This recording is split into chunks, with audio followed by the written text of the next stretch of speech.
Mbote papa journaliste. Ouais, santé moi malam. Lobi to moni tunu to rekota ki awa mena c'est ça entre combattant to mito ye baba yimbo kwa za kutula penza kambozo le kizali kamboni na kusema zo classisme. Bana mboka bana Lubumbashi bana Kasumbalesa République démocratique du Congo mobimba bana Poto Europe États-Unis Amérique IDPS eza malamu eza kitoko malgré ça na makambusu biso tokoloba ekosala bino peut-être passe IDPS eza malamu mingi eza seul parti politique où ils ont ko lutter pour l'intérêt du peuple congolais. Mais qu'est-ce qui se passe au sein de l'IDPS? Association des aventuriers au Félix na bolingo na ya zalaka nango alobi Jacquemain ato mema parti na justice pour il y a $200,000 yo mbwankem ato sala mabe yo mukoko marge mabe na yo bo zalaka place moko lobi bake kozwa force du progrès ya parti baza ba combattant to boya bango te mais bake kozwa bango ba melisi bango masanga baye ko imposer Jacquemain comme président ya parti par la force. Mais tozana statut ya bana poto bana Congo mobimba statut na biso na article 26 article 26 ya statut lobi boye to kotanga ngobo mona bino moke koloba loba pamba sans argument za tina morote.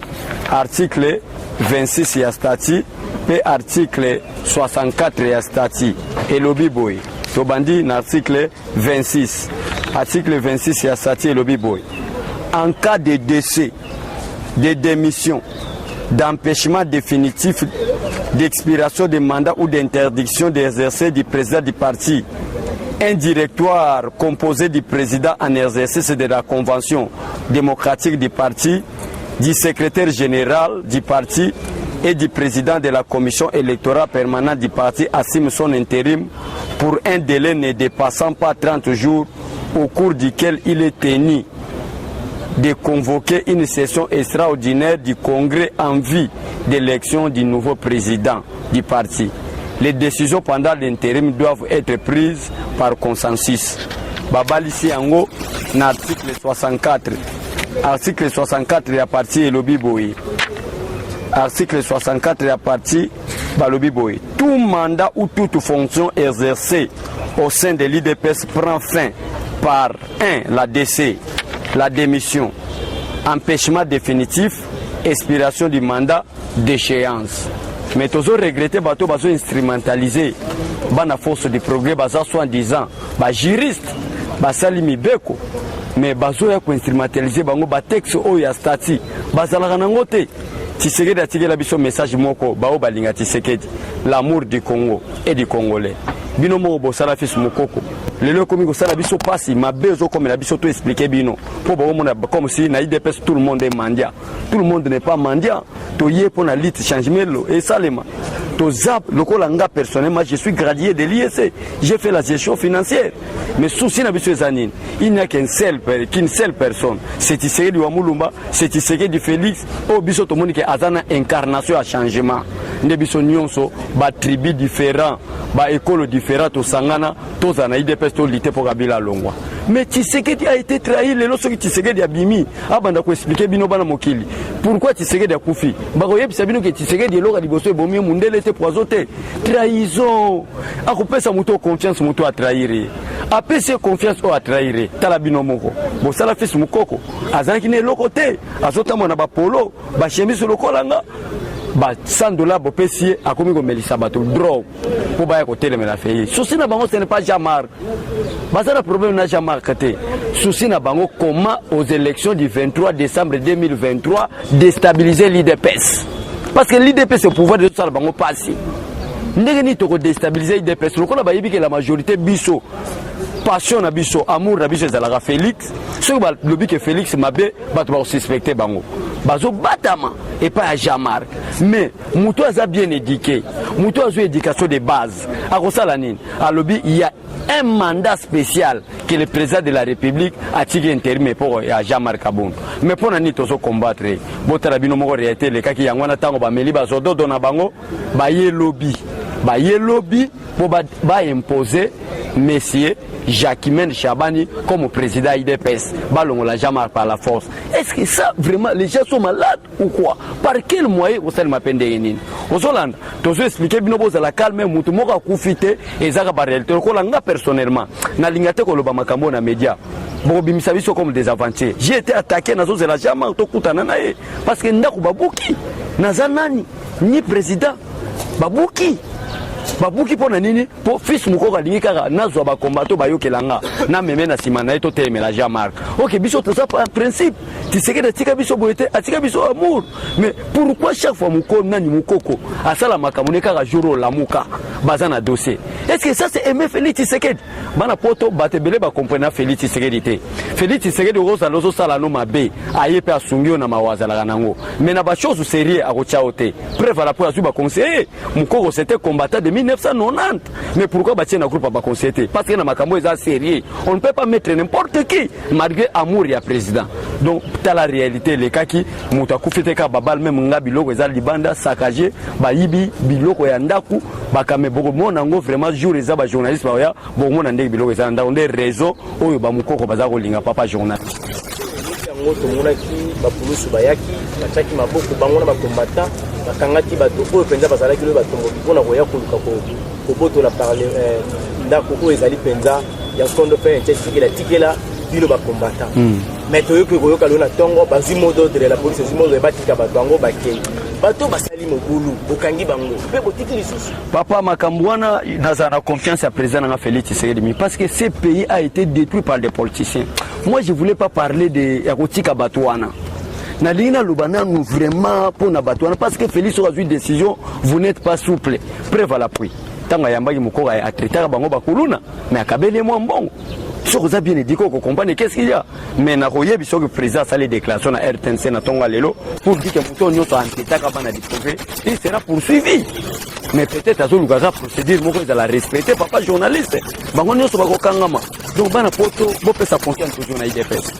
IDPS c'était parti de masse singeza na famille bendanaka na koyate ke na bana ko pelsa moto na taisa bino batamabe na batamalamu mais na yebisi bino ke bino lokwa bozana bolingwa Congo faites toujours confiance au président Félix Tshisekedi osomona bino mo bosala moko quand vous voyez un homme abandi obenga ba presse nga bosomelanga caméra pona ko kumisa fati ko senga ba mbongo na TV c'était le voleur yango lelo moni sami biso to zanga kate pourquoi to senga binote biso lelo me banda ko babuki pourquoi to senga binote ya biso za makila to luka kana mutoki na biso 3000 mona ni tolier to ko komisa ba message na biso ya mboka te inanzela mantolo ko senga bino ça ce n'est pas une bonne éducation auto apprendre ne tient Tshisekedi donc nyoso to luka ka pour na ko yebisa bino par exemple en Europe batebele États-Unis ba benginga balobi ke Europe États-Unis ce n'est pas le problème Canada ce n'est pas le problème bato baso ça la diabolisation pour na ko mema souleveur populaire c'est l'Union européenne ba combattre bazana Europe yangwana biso to ça des messages que boza musika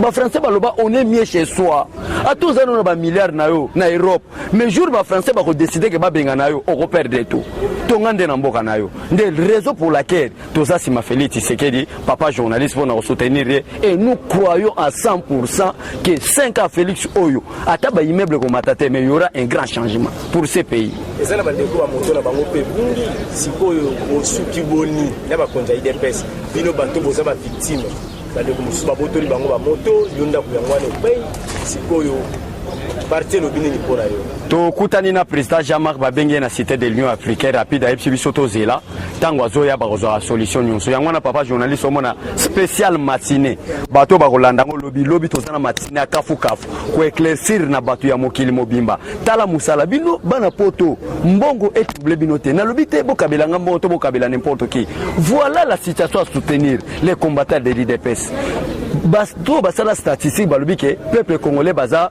80 millions d'habitants mais biso moko IDPS seulement toza plus de 60 millions soutenez les combattants de l'IDPS tala makamba parlementaire bazo sala mobilisation et lo moko razo bomela ngai nini po baya ko saka agenda ko alingi ndenge ba combattants ba yokelanga mwa mawa na mwa ndemba serie nanga alingi na kota na association na ya ba aventurier na banda ko yebisa ba combattants ba diaboliser Jean-Marc Kabund akabund biloko wana tango na boy yango nde abandi ko diaboliser nga j'ai été attaqué ce matin à 3h04 babuka kanda minito na sozela pour solution monana pona ko yebisa bino ke za situation ko loba minite to ninga ki ka to éclaircir bino mais si vous avez besoin d'aider les gens. Voici les parlementaires debout. Voici les parlementaires debout. Ba mobilisateur ya makasi, demandez même le président Félix Tshisekedi, demandez même Jean-Marc Kabunda Kabunda. Ba mobilisateur ya makasi, nous les parlementaires.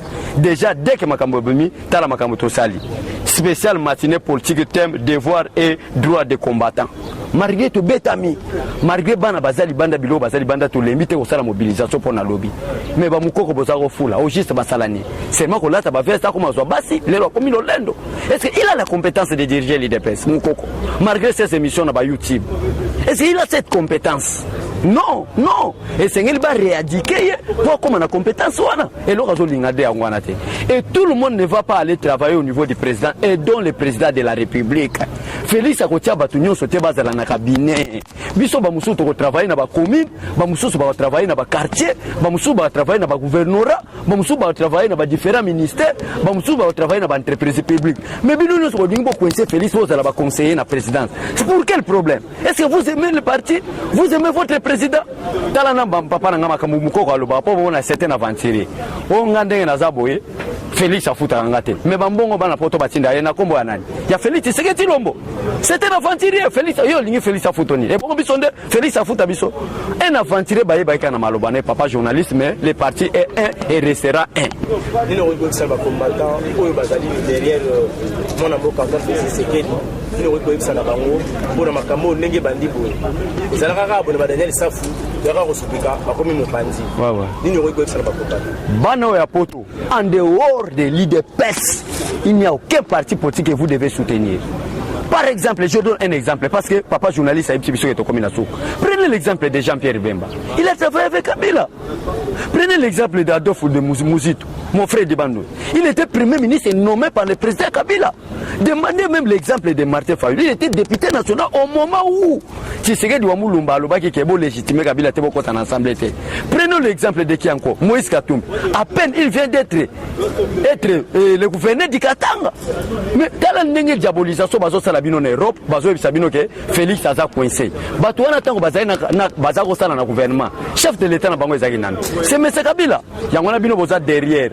Félix Tshisekedi na poto. Bon continuer la lutte continue toujours. Jusqu'à ce que nous allons déboulonner même au sein de l'IDPS et au l'État congolais. Mais ezana bato bayo que la batmawa peut-être. Okoyo que la mutumawa. Ce n'est pas une obligation. Nandenge ba sakaje biso ba binsi biso libanda. Si vous avez besoin de nous aider, na makambo komeli biso ndenge to betami, ndenge ba piller biloko, voici les numéros que vous pouvez appeler. Plus 243 82 320 142. Plus 243 82 0320 142. Et batebele papa journaliste ba benga ba lubi pesa kombo na mobimba, o tokotinda mo eloko to sungayo. Kombo na nga personnel o ko sala. Moi envoie moko ko sunganga na babiloko mukoko kotel na nandaku ezali lumbu na lobibie lumbu onken trésor soko déposer ka kolino na kombo ya lumbu onken trésor na kozwango na pete na numéro na pesi bino ya plus 243 82 0320 142 au commis lumbu onken trésor. Vraiment nzamba pambola bino ba combattant boza la derrière Félix Tshisekedi. Il n'y a pas le tribalisme au sein de l'IDPS. Il y a des différentes ethnies. Moi je suis Mubunda. Il y a aussi des Bambala, il y a aussi des Bayansi, il y a aussi de l'Est du pays de l'Équateur. Soutenons Félix Tshisekedi, c'est quelqu'un qui est bien éduqué, ce n'est pas quelqu'un qui est très brutal. Vraiment, avec l'IDPS, le Congo a reçu Elongiasika. Eshima, votre magazine qui bat au rythme de l'actualité. Une réponse à vos besoins en information, un éclairage dans divers domaines. Impartial, documenté, instructif. Eshima au cœur de l'info. Retrouvez la nouvelle édition. Exclusivité. Félix Antoine Tshisekedi, 100 jours pour séduire, alors que son élection historique à la tête de la RDC n'arrête d'éblouir. Le président de la République, Félix Antoine Tshisekedi, décide de mettre le bouchée double en présentant son cheval de bataille pour les 100 jours de son quinquennat. Infrastructure, santé, éducation et le bien-être social. Félix Tshisekedi, plus que jamais au chevet du Congolais. Analyse. Félix Tshisekedi, mieux qu'un équilibriste, un rassembleur politique. Luc Gérard Niafé, l'investisseur de renom qui a tout laissé pour servir la nation. Néhémie Moulania, l'homme, le mythe, l'immutabilité. Découverte, Denise Nyakeru Tshisekedi, la touche maternelle d'une femme de conviction. Valérie Kabamba Ruvunangiza, chef d'entreprise promoteuse. Nation, Jean Bosco Kayombo impulse les renouveaux de la SNEL. Focus, Prince Kokola, Kantitima, une intégrité et un nationalisme sans tâche. CNSS, Agnès Mouad Nawej milite pour l'appropriation de la nouvelle loi sur les prestations sociales. Dossier Eshima, droit de la femme, le combat permanent. Politique, Fofo Kondi, un passionné de la jeunesse à l'Assemblée nationale. Coalition Cash FCC, pénible décollage. Économie, code minier, l'héritage qui divise. Retrouvez l'intégralité du magazine Eshima dans les kiosques. Eshima Magazine, un nouveau standard d'information.